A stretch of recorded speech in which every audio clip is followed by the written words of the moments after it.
Away from that, the Bureau of National Investigations is questioning more staff of the Public Utilities Regulatory Commission as it takes over investigations into alleged suspicious payments at the Commission.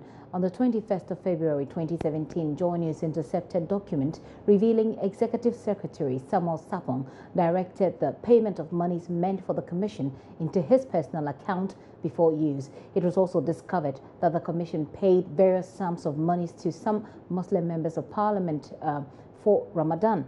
At least 20 staff of the Commission, including the Executive Secretary Samuel Sapong and Head of Public Affairs Nanaya Jantua, have already been questioned. Today, more officials, including a financial officer, are also being interrogated. Kwete Nate has more in this report. On 21st February this year, Joy News reported how monies meant for PURC accounts were paid into a private account based on the directives by the PURC Executive Secretary. It was close to 500,000 cedis. And the chief executive volunteered that the money should be paid into his account. So he gave us the account number and the branch to pay in. And I did just that as a lawyer worker. The investigations also highlighted how the commission paid $400,000 for software and ancillary services by sole sourcing and without withholding tax. Joy News established the PURC spent over 120,000 cedis on 350 hampers for the office of the president during the Mahama administration and parliamentarians, among others. On 1st March 2017, the Energy Committee of Parliament summoned the PURC as part of the committee's own investigation into the matter. NDC MP for Asawase and member of the committee, Muntaka Mubarak, spoke about this. The Energy Committee is one of the committees in this House that is posed to be able to invite PURC. If it requires that something extraordinary has to be done, I'm sure the Energy Committee will definitely recommend that to the House. After the expose, Joy News is learning that the BNI has been inviting some officials of the PURC. Chairman of the PURC Union, Jabaru Mohammed, was the first to be invited by the Bureau. I was invited to speak to the petition that was sent to them. And precisely, I was asked questions that were based on the petition that I had signed and sent to the Chief of Staff and other related matters.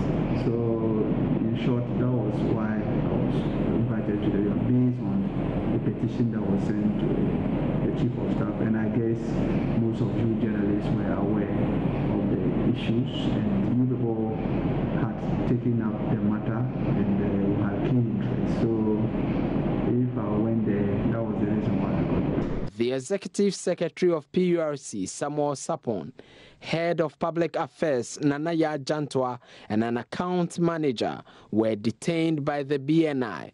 They've been granted bail but are assisting the Bureau in investigations. In actual fact, during the course of the investigations, like I did mention, a number of staff, some of them even out of Accra, have been called to appear before the BNI. This was not something that we expected, because they are very friendly, they have been very friendly, because I went there and all the other persons who went there spoke about how professional and friendly they were.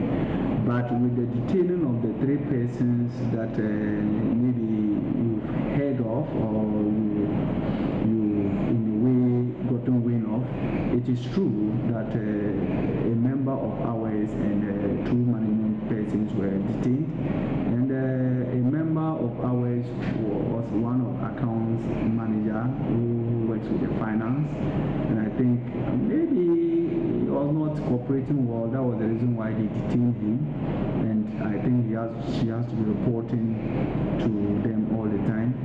The other two were the Executive Secretary, Mrs. Samuel Sapong, and Nanaya Jantua, and these people, I think there are people that a lot of the allegation has been made again. Another staff who pleaded anonymity says the BNI quizzed him about his claim of financial infractions at the commission and victimization by top officials at the utilities regulator.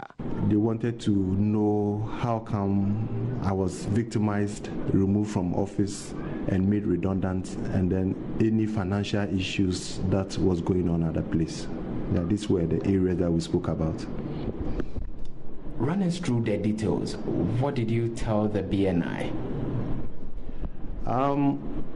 I told the BNI I believed I was being victimized because prior to my being removed from office, I had raised certain issues concerning governance and financial issues in the organization, and I believe that didn't go down well with the management at the time. But while some management members are facing the BNI over questionable payments, staff across the country are pushing for the removal from office the PURC boss, Samuel Sapon, with red bands hanging at their premises. For Joy News, Kwetenate, Accra. More of that in our subsequent bulletins. For now, National Coordinator of the Ghana School Feeding Program, Patrick Achampon, is assuring members of the Ghana School Feeding Caterers Association that payments due them will be made by the end of this month.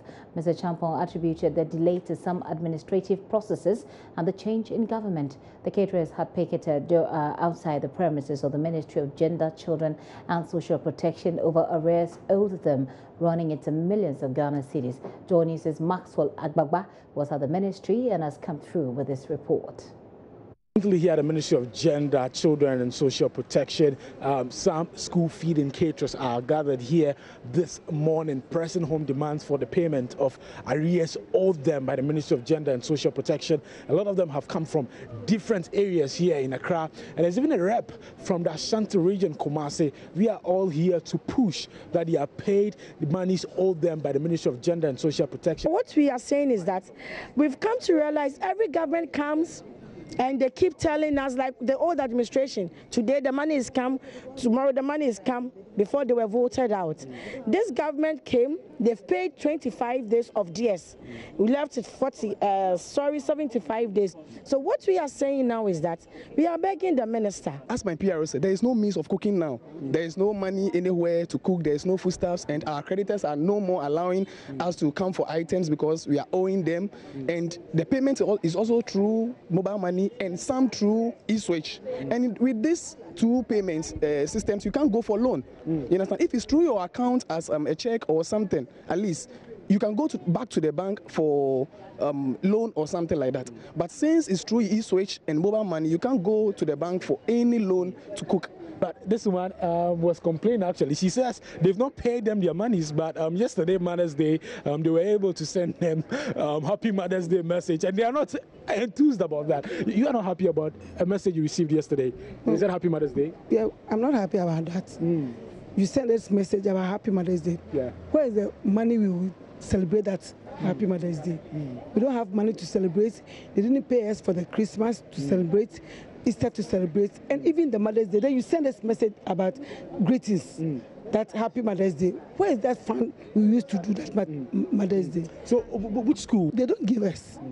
If suppose they give us, we'd have cooked. But they tell us, we always tell them next week, we always give them stories, so they can't serve us or give us anything again. So they are not crediting us, they are not doing anything. So we force ourselves even to sell your clothes, to purchase things to cook for the school feeding.